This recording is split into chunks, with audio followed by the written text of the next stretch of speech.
महाराष्ट्र राज्य वीज मंडळ कंत्राटी कामगार संघटनेच्या वतीनं सर्व कंत्राटी कामगारांचे संपूर्ण महाराष्ट्रात आंदोलन सुरू आहे। आज ठाण्यातील वागळे महावितरण कार्यालयाबाहेर कंत्राटी कामगारांनी विविध मागण्यांसाठी आंदोलन केलं। यावेळी सरकारच्या विरोधात घोषणाबाजी करण्यात आली। महाराष्ट्रातील महावितरण, महापारेषण आणि महानिर्मिती कंपनीतील सर्व कंत्राटी कामगार सुरक्षा रक्षक, मीटर रीडर हे मंजूर नियमित रिक्त पदाच्या जागेवर मागील 15 ते 25 वर्षांपासून कार्यरत आहेत। या सर्व कंत्राटी कामगारांना वेतनात 30% वेतन वाढ देण्यात यावी, कायम करण्यात यावं किंवा त्यांना वयाच्या 60 वर्षापर्यंत जॉब सिक्युरिटी मिळावी, तसंच कंत्राटी कामगारांना कायम करावं अशा विविध मागण्यांसाठी आंदोलन करण्यात आलं। या संदर्भात निलेश्वर बनसोड यांच्याशी संवाद साधला।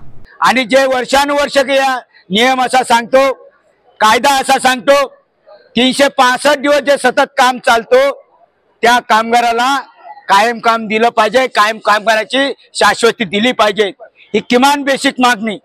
आणि जे काही आता येऊ घातलेले पगारवाढ आहे कायम कामगाराची दर 5 वर्षामध्ये आमच्या सर्व संघटनांनी ठरवलेलं आहे। आम्हाला पगारवाढ 1 वर्षी कमी भेटली तरी चालेल, परंतु आमच्या बरोबरीने जो काही कामगार काम करतोय कंत्राटी कामगार आउटसोर्सिंग, याला तुम्ही कुठेतरी एक पगारवाढ व्यवस्थित आमच्या बरोबरीने द्यायला पाहिजे। तसं धोरण ठरलं पाहिजे, जसं कामगाराचं धोरण ठरते, कायम कामगाराचं धोरण ठरते।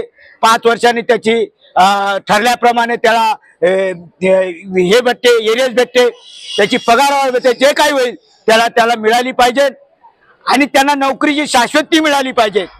आणि जे कामगार शिकलेले आहे, जे ITI झालेले आहे, कोणी ग्रॅज्युएट झालेले आहे, कोणी इंजिनियर झालेले आहे, अशा कामगारांना त्या नोकर भरतीमध्ये टप्प्याटप्प्याने एक ठराविक बेसिक असा कोटा देऊन त्यांना सामावून घेतलं पाहिजे। जोपर्यंत तो कामगार सामावून घेतला जात नाही तोपर्यंत 60 वर्षापर्यंत त्याला कायम रोजगाराची हमी मिळाली पाहिजे। जो काही मधला मेटर आहे तो मेटर ठेकेदार त्याला काढून टाकलं पाहिजे आणि सरळ पूर्वीप्रमाणे जो काही एनिमार भरती या ठिकाणी होता त्याप्रमाणे त्याला भरती करून शाश्वत नोकरी मिळाली पाहिजे।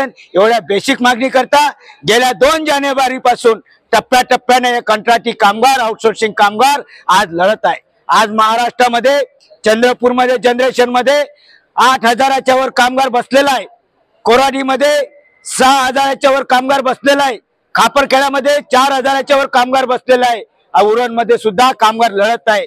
आज जनरेशन ठप्प होण्याच्या मार्गावर आहे। आज हा महाराष्ट्र अंधारात जाण्याची शक्यता आहे।